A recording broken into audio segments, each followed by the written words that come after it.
folks. So one of the things that we wanted to talk about today is, this channel is about not only covering politics, trans identities, and helping the LGBT, but also really about offering you guys information. And so one of the things Zena and I kind of conceived of over the week and then just kind of put on a list and forgot about was a discussion about sharing more about different therapeutic modalities. The reason for this is that we think that talking about these different therapeutic modalities could be helpful as a way to navigate certain things. So I'd like to come at this from two angles, I think. The first is I want to talk about it in regards to dealing with a specific thing. So today we're going to be covering trauma. So again, trigger warning for trauma. We might use some language, but nothing graphic. But just to kind of talk about what those therapies do, right? And the second way we might go about it in the future, and this might be its own series, is going through each of the different theories and talking about what their sort of angle is and giving my sort of critique on them. Yeah, some of the context was we were kind of having some conversations with people on the Discord server and went, wait a minute, not everybody quite knows that there's a lot of different ways to do therapy. And certainly my background was like that. I did a lot of psych classes throughout college, and we went into different people, but we didn't really go into any the modern different modalities. And definitely my experience with all these different things has been huge.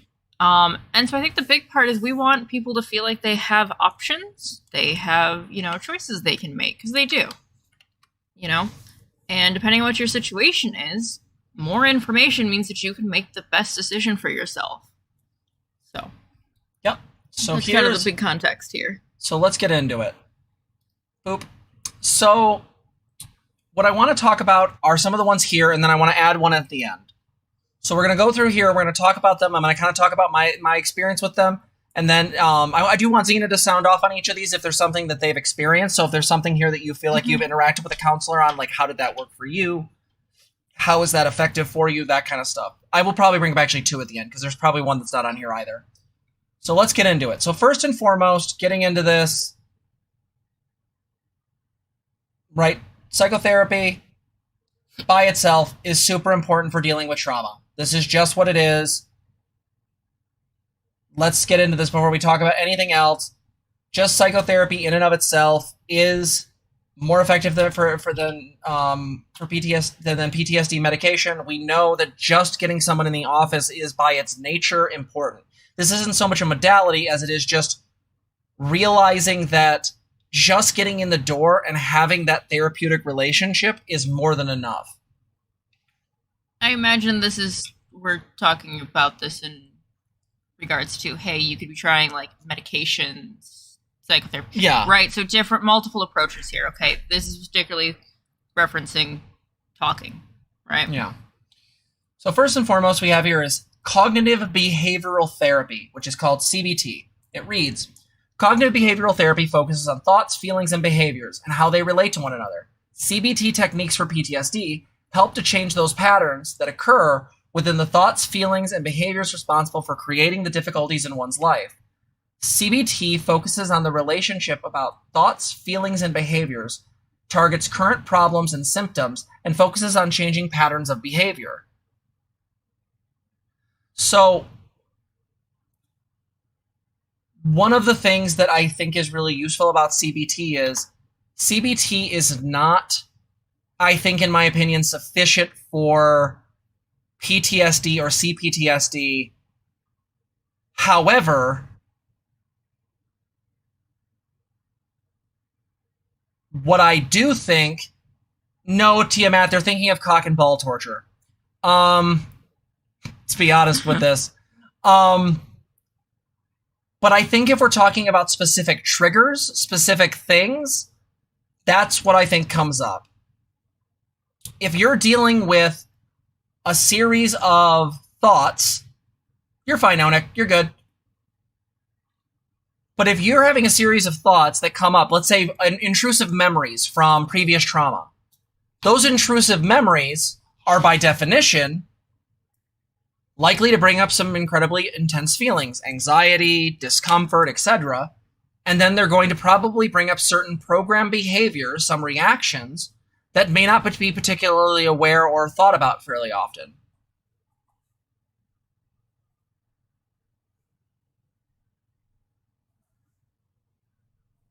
I think there are ways this can be useful for specific things, but as a modality in and of itself for this, I think by itself probably not has been my experience.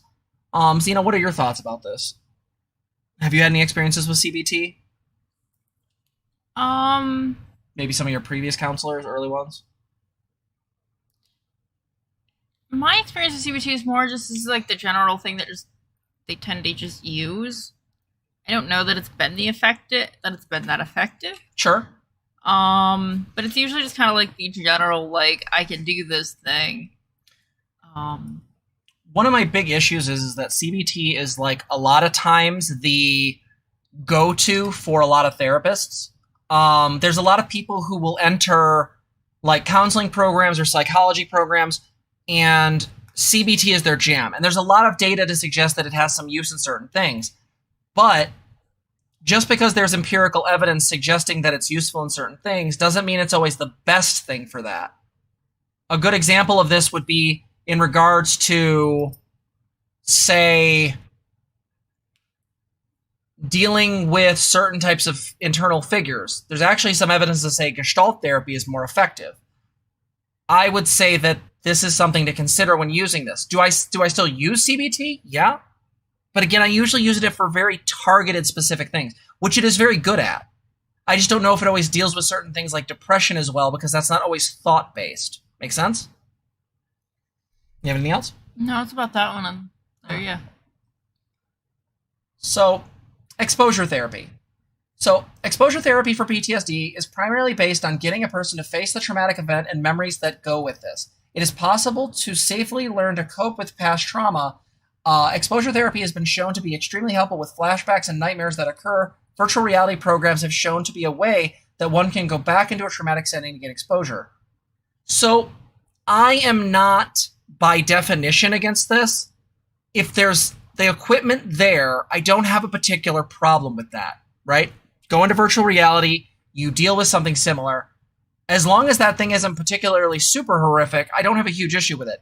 If you're talking about someone who has PTSD from, say, trigger warning for sexual assault, rape, or incest or something like that, I'm going to be really honest. I don't think this is a good idea. You would need to be very, very choosy about what you are doing. No, Beyond Safe Words is right. It is very easy to dissociate, or if you're a person that's very head-oriented and not body-oriented, it is very bad to use CBT because you'll just get them stuck in loops.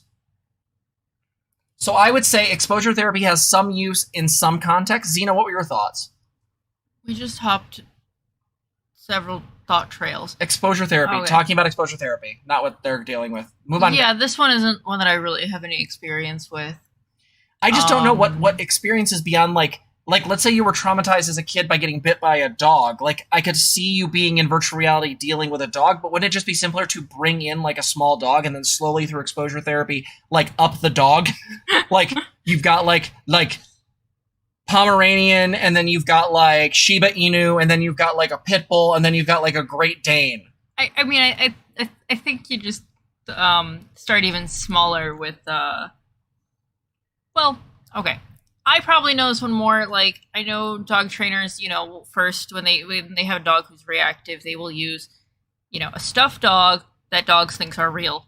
Trust me, it's a fun process to hear about them trying to find real enough stuffed dogs, and then they'll use that to start out with, and then they'll kind of, use another real dog that they have trained separately from this dog, to do that. And that's my case is kind of knowing it from that angle. But as far as people, yeah, I don't really have a whole lot of experience or anything with that. Yeah, I guess my only thought here would be it would be very, very specific. Like Beyond Safe Word said, yeah, it just be mindful, limited exposure. And I think there's some things this just would be inappropriate for. The idea of imaginal exposure, that is walking through someone's memories.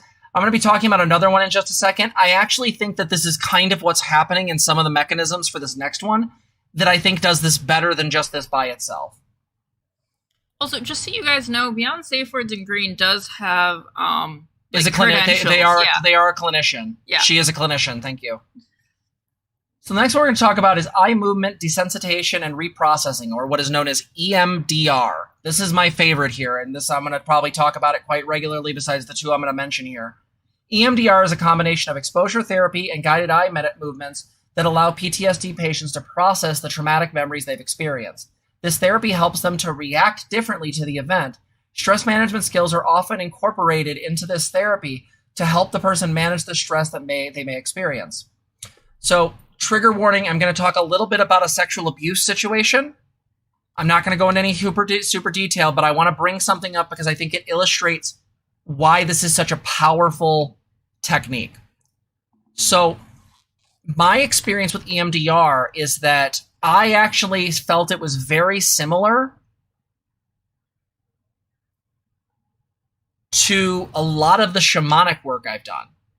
Back when I was really, really interested in shamanism, there's a thing in shamanism called bilocation, right? So you're both in the physical world and in the spiritual world. Now you can say that's hokum, mental fireworks, whatever. Refer to the States video.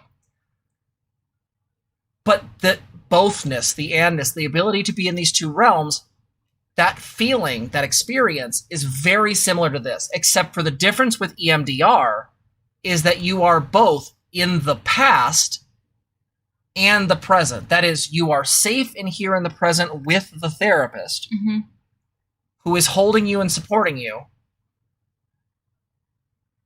And you are also going into the past of the thing. And so this is where the trigger warning comes in.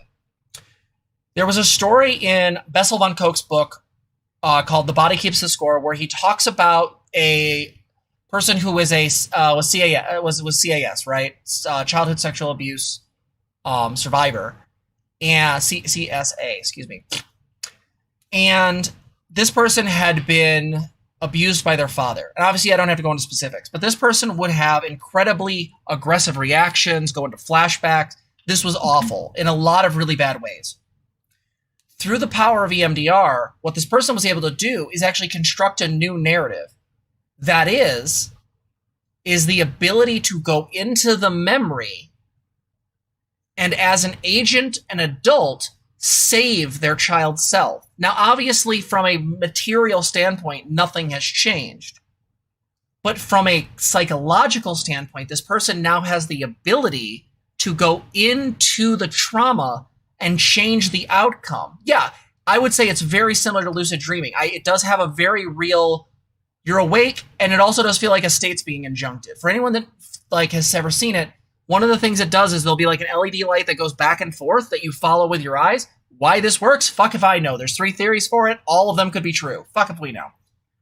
My point with this is that by being able to go into the memory, you can actually change your relationship with that exposure to the trauma.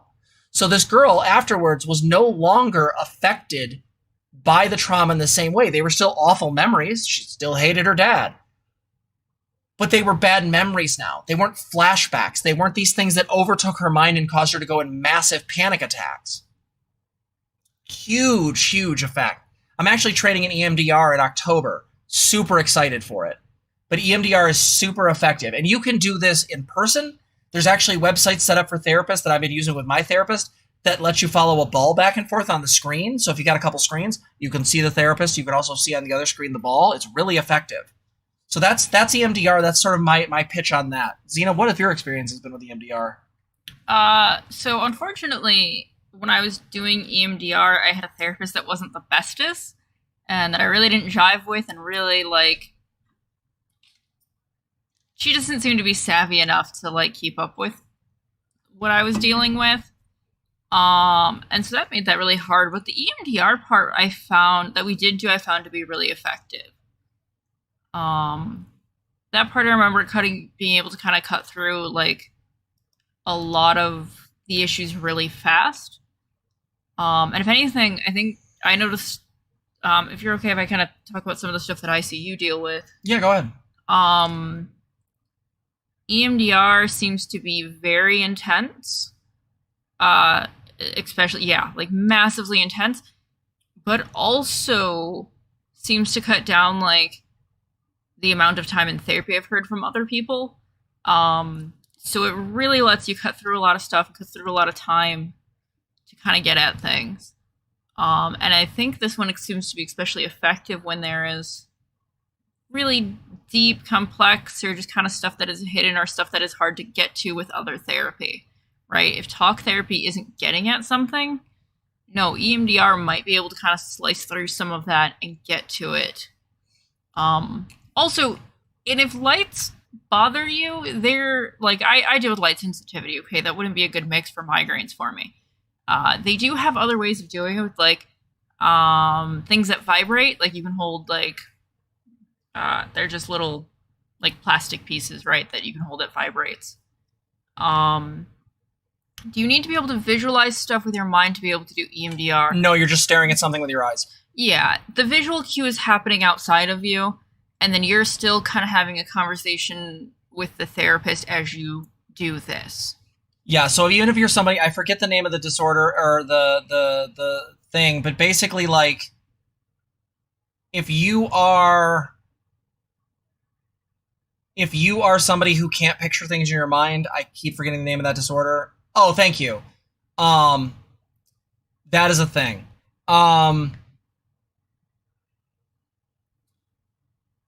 I think it's something that's very important to kind of keep in mind is when you're going into these things, you go at the pace of the client. You can't force this. You can't push this. Apologize for changing the picture, by the way. I was trying to bring something up for later. Because I always multitask like a bitch. But this is the thing. This is a very real thing. Yeah, Beyond Safe Words has a good explanation. It's like exercising. You have to go at a slow pace, learn how to push yourself without going. Yes, you go to your edge, and a little bit over it, but not too far. Yeah, I think this would be especially one to keep in touch with your therapist and be like, so hey, this last week, here's kind of where I'm at from it. It might be especially one where keeping in touch is going to be important. Yeah, that's so let's go EMDR. That's EMDR. I fucking love it. I think it's great. Acceptance and commitment therapy. This behavioral treatment for emotional trauma helps those with PTSD to be open enough about what they experienced. Often, someone with PTSD will do everything they can to escape the pain that surrounds the experience. The focus is living a life of meaning and being willing to experience the inner feelings that exist. Meditation is overall tool for this. Now, I would say that I, to some degree, use this, though I tend to use this more from a mindfulness plus sort of exploration of trauma perspective. I think for acceptance and commitment, I don't know if I focus as much on life of meaning, but more focusing on specifically not allowing the trauma to define oneself, to recognize that like you don't have to do that, but that takes work and that takes time. I've had clients, especially early in my career, spill their guts about all the trauma in the first session and got so flooded they didn't come back till months later. Yeah, and that's the problem with this type of thing is you have to work slowly and get the person to open up to be able to really get into this stuff, right? I don't know if you've ever had any experience with this, but this type of like getting into the trauma itself, I think you've talked a little bit about it, but not this specific therapy, just going into the specifics of the trauma. Yeah, no, I mean, most of my experience comes more with Gestalt. And so if there's a mixing of modalities, cool, but I wouldn't, on the client end of things, being in there, I wouldn't necessarily be able to pick out all the various tools being used. So. Yeah. These last two right here I'm not going to cover. There's also obviously medications for PTSD. There are many medications that a patient, that can help a patient with PTSD. Antidepressants, good example there. Anti-anxiety medications, also true. And then I want to talk about two that aren't on here. The first is this. Dialectical behavior therapy. So I'm going to make an assertion that's going to be really fucking spicy. Beyond Safe Words might hit me with a club. Simple fact. Why is this not on dark mode? Oh my god, stop it. On. There we go. Oh god, that was killing me. DBT was created by a woman who was herself mentally ill. And she suffered severe mental illness through her adolescence. Marsha Lindham is, I believe, her name. And she created a form of therapy that is useful to deal with what she thinks she was dealing with. And that therapy is dialectical behavior therapy, and that treatment is for the treatment of borderline personality disorder. It also is used in bipolar, bulimia, binge eating, depression, post-traumatic stress disorder, substance abuse. One of the things I love about DBT is that DBT is sort of created using the best and most wonderful parts of cognitive therapy with dialectic ideals. That is, everything is communication. Instead of negatively looking at our emotions, we look at them as communication. We look at the behaviors of others as communication. We go into what's happening inside of us and explore it. One of the reasons, and this is the spicy part, is that there's another diagnosis that is not formally in the DSM-5 that I think is very real. And I go back and forth on whether or not it is the same as this or not. There's a term that does not exist in the DSM-5, but a lot of clinicians will refer to, which is called CPTSD, which is, in short, complex post-traumatic stress disorder. And the way it differs from regular PTSD is, one, the criteria are a lot more accepting. The criteria in the DSM-5 are real hard to nail down. There's people that they would miss easily. But on top of it, I would argue that there seems to be a very strong overlap into what complex PTSD is and how it's created, and the formation of borderline personality disorder. In fact, some clinicians believe they are the same. I don't know if I subscribe to that idea, but I think they share a lot in common to where I think one could easily be diagnosed for the other because they both kind of hit the same button. That is, tremendous fear of abandonment and a tremendous amount of reactionary and emotional explosion in a lot of ways. Right? Go see go see the borderline video if you need more reference. But I think this is really effective. I don't know if you've done any with DBT, but you probably heard me talk about it like 1,000 fucking times. So I have not done anything personally, but I have heard PMDD folks mention DBT being able to help a lot. Or sometimes a lot of the specific stuff seems to be able to kind of cut through some of that. And PMDD is one of those ones too that can be easily mistaken for borderline. True. And a few other things on that list. So it would make sense to me that, this could definitely be a possibility. Yeah. This article outlines it in 4 key areas. First, mindfulness focuses on improving the individual's ability to accept and be present in the current moment. Second is distress tolerance is geared towards increasing a person's tolerance for negative emotions. Right? Rather than trying to escape from them. This is huge, both in Zen and DBT. Spoiler, a lot of meditative stuff cribbed from Zen.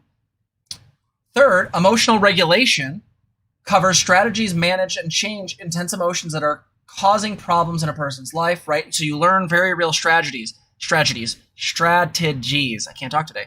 Beyonce Ford said, I have mixed feelings about full DBT treatment suite, but they are elements of DBT that are super useful. I use DBT skills in my practice a lot. Same.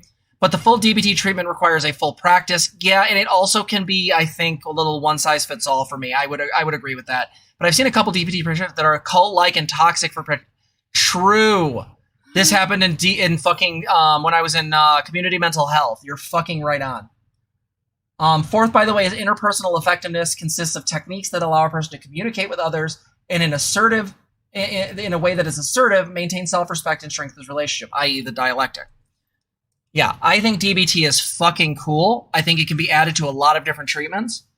And I think it lets you get into a place where you can learn to sit with hard feelings. This is one of the things I loved about Zen so much, is learning to be able to sit with difficult emotions rather than fleeing from them and running. Anonymous just donated $40. Thank you so much. Nice, Holy crap. Thank you so freaking much. We really appreciate it. Yeah. So, yeah, dialectical behavior therapy is, I think really fucking great. Really fucking great. Yeah, Anonymous, thank you so freaking much. Yeah, we totally hit the goal. This is wonderful. Thank you so much. But yeah, I think this stuff is fantastic. So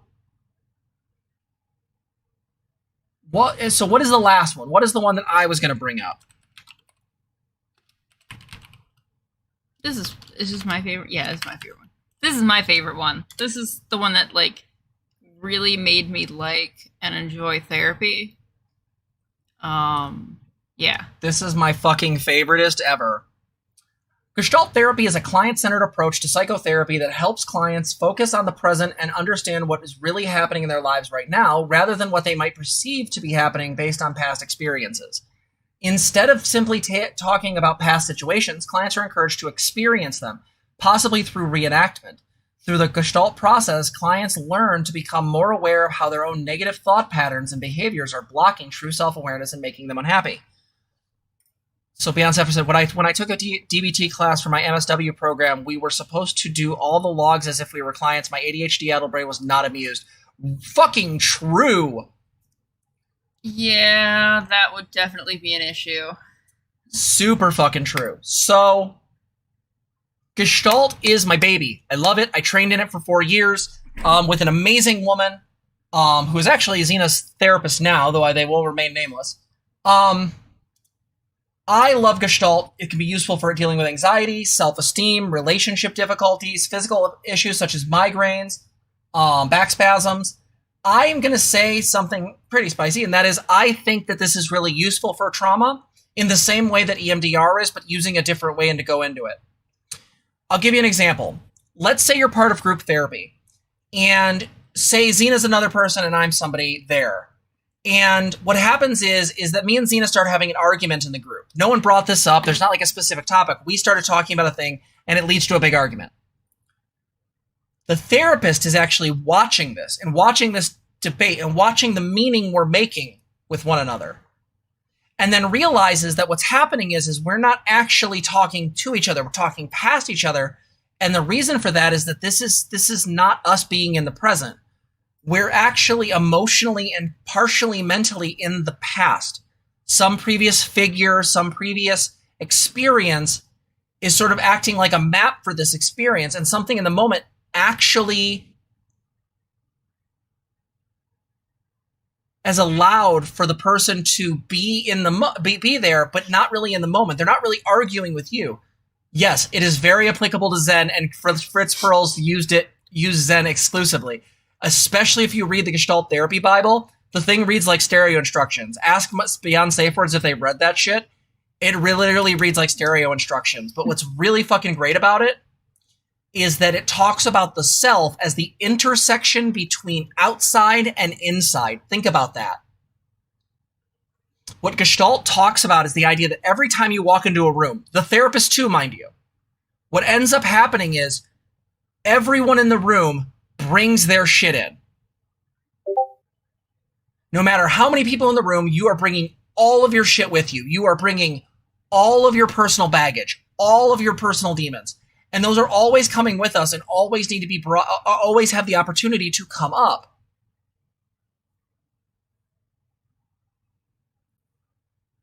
I think that's really important. Anthers, to answer your question, can BPD be triggered by trauma the same way PT? Yes. BPD can be triggered by trauma, but that is not the only way. It's 40% heritable. It can also be caused by certain brain structures. Done. So, if there's more conversation, let's put... I'll put that at the end. We can talk about that in a minute. Yeah. Yep. But I really want you guys to understand this. Like, Gestalt I love. So when I say that Gestalt therapy is not Babytown Frolic therapy, what I mean is you are getting into fucking fights. I have been in therapy sessions where I'm having a shouting match with someone because there was actual gold at the end of that argument. There was an opportunity for us to figure something out about one another. I have played numerous people in someone's head. Apparently in Gestalt therapy, it's very easy to project on me. Just a thing that happens.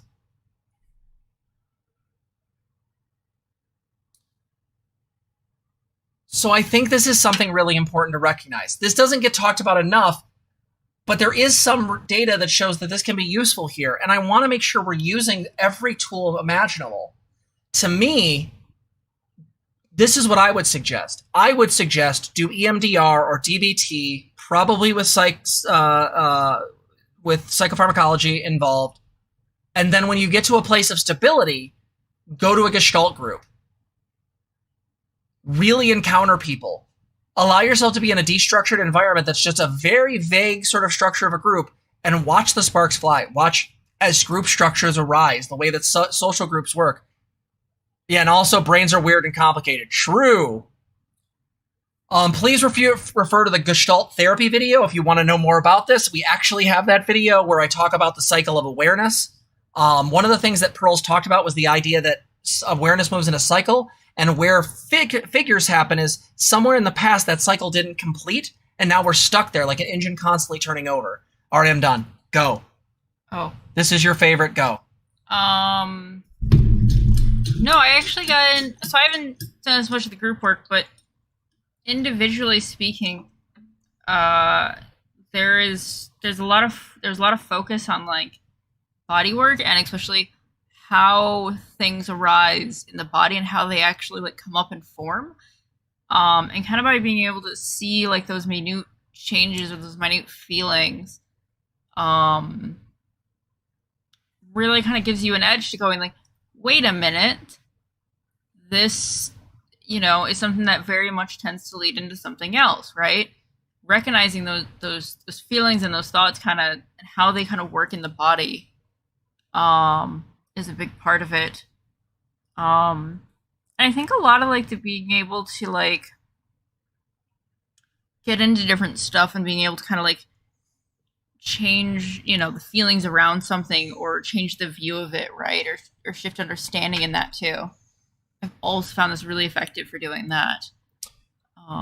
Yeah, and so one of the things we did in Gestalt group, and this was something that we didn't quite get to in the group that I was running, but in the group that I was with my teacher, Zena's therapist, was that when we had a group, let's say there were 7 people there, when you would have 2 people do a dyad or do a piece of work, as my teacher would say, you would have one of the people in the group act as the therapist. Now, granted, my teacher was still overseeing the whole event as the licensed clinician that they are, but she would pass the torch to somebody because being in the therapist seat lets you get better idea, therapist in this case, big quotation bunnies, to be able to notice the patterns, because she would stop a piece of work in the middle and go, okay, so person A, what are you noticing in the moment? And they would be like, okay, I'm noticing I'm really anxious. I'm really having a hard time talking about this. I feel like I keep dodging. Okay. Person B, how are you hearing this? I'm feeling really angry. It feels like they're being evasive. They're not really like getting in there.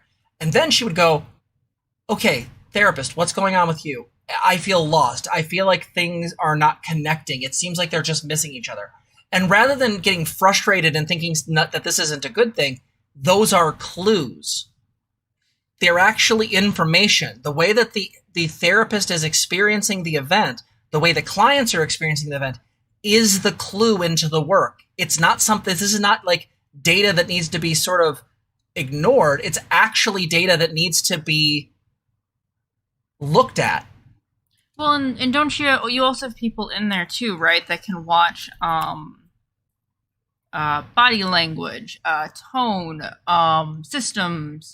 Yes, right? yes. Zena's talking about them great. So the whole group is involved. All of those, yeah. So in Gestalt group therapy, everyone's involved. So what Zena's talking about is absolutely true. So if we have those other, let's say 4 people there, right? There's 7 total in the group besides the therapist. We might have one person watch body language. We might have one person watch cadence and tone. We might have one person watch the system. What is happening systemically in this moment? And this really, really brings up awarenesses as to what's going on. Sometimes we'll ask people, what's the theme? And they would kind of say, well, okay, if this was a movie, what would be its title? Because we want to try to get to the understanding of what's happening in the moment. The most effective ways in which I can talk about this are when we talk about the creative adjustment known as confluence, right? Hey, any regrets? Also, Captain Blythe, nice to see you. Here's the thing. Let's say you're watching a piece of work and you're the therapist and you're noticing that they're just getting along. Like they're kind of touching into things, but they're dodging. They're kind of like, they're not really connecting, but they're also, it feels like there's something happening. They're doing a dance, but it doesn't feel like a dance of interaction. It almost feels like a dance of avoidment. This is confluence. What you've noticed in this case, in many cases, is that these clients are confluent. That is, them, and possibly the therapist in some cases, share a similar figure. And what's happening is that they're getting stuck because of a mutual unconscious agreement to not talk about the thing. Does that make sense? Gestalt therapy is fucking huge. I love it. Oh no, there's so much in this, right? And the things that we mentioned, like, no, like my therapist will, singularly be watching for all the different system stuff, okay? Body language, tone. And she can point out to me, like, hey, this, noticing this thing happening, you're doing, you're doing this thing, right? And that leads into some really deep and intense work going, oh, wait a minute. Now I've got the awareness around, this behavior, that this is a clue to something going on with me, right? If I'm avoiding something, what does that look like? How do we start noticing that? There's generally like a lot of stuff there for me when I feel like I'm avoiding something. And so, getting the awareness to recognize, oh yeah, I actually am avoiding something, right? Getting that awareness in the first place is really neat. I think creative adjustment in understanding those is massively useful. There is so much in Gestalt that is just fantastic. Minerva asked, how does it interact with difficulties reading body language and tone? So my suggestion would be is Gestalt therapy for a neurodiverse person who struggles with noticing body language and tone could be an amazing opportunity in a closed system to be able to practice those skills. Because you could then work with the people who are not triggered or people who don't have a figure in this situation to, by definition, learn via consensus what's going on. And the person can be asked directly, what is your tone? What is it you're feeling? And by definition, you can learn what to look for. Because again, we know the sadfish model.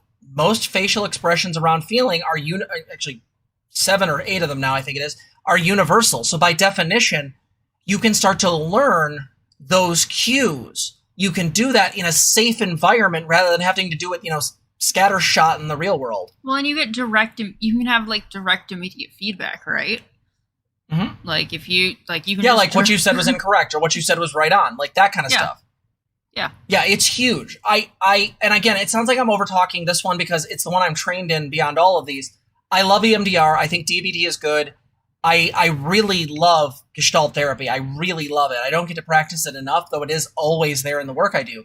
But what I really want people to take from this video is what Zena and I hope is that you take this video and you realize that if you've been through trauma, whether that is war or you were held up at gunpoint or you were sexually assaulted or whatever, there are many modalities and there are many therapists. So please, for one simple thing, check out the video about how to find a therapist and combine it with this and go, if I'm looking for a trauma therapist, what type of therapy feels like it would be very beneficial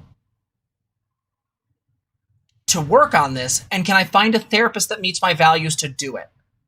This video plus that previous video about how to find a therapist, absolutely huge. Right? Absolutely huge. Yeah, and Tiamat's right. Neurodivergent people have a really hard time asking because people, sometimes things don't present themselves. But I hope this video is helpful for you to understand these different modalities and therapies. We'll probably go more in depth on some of these. Gestalt especially I could talk about for years. Reminds me about some point to share my presentation on how, in the right circumstances, with many, many caveats, the arc of a BDSM scene can mimic mechanics of trauma work. I fully agree. That would be a super fun video to do. I'm definitely super interested. You could even do that through a Gestalt situation where you immediately stop the kink midway. Sorry, I'm now getting really hyper experimental where I'm like, you stop the kink midway and check in with everyone to see where they're at and get an idea to look at the actual systems going on and ask people kind of what they're embodying or feeling. And you could do some really interesting stuff there. I don't know why. I just think that'd be fun as shit. People doing systemic critique while people are getting spanked. So fucking good.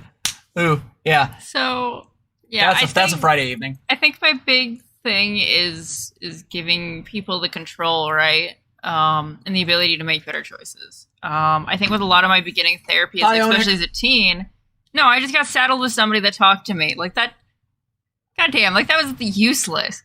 I'm sorry, those people were fucking useless and didn't have any like training or ability to actually deal with, you know, the abuse issues. Won't go into anything further, but didn't actually have the ability to actually deal with that stuff. And like, no, it might take you a few steps. You might try a few different ones of these out. You know, the stuff is a journey, and you might need a few different things to get at stuff. But absolutely, yeah. So we hope this video was helpful. We'll see you in the next one. Hey everybody, thank you so much for watching. If you like this video, please like, comment, and subscribe. You can also ring the bell if you want to be notified of our videos. If you want to help the channel, you can donate at streamlabs.com/transgirltherapist/tip. You also can become a patron at patreon.com/transgirltherapist. For as low as $3, you can support our channel. Thanks for watching.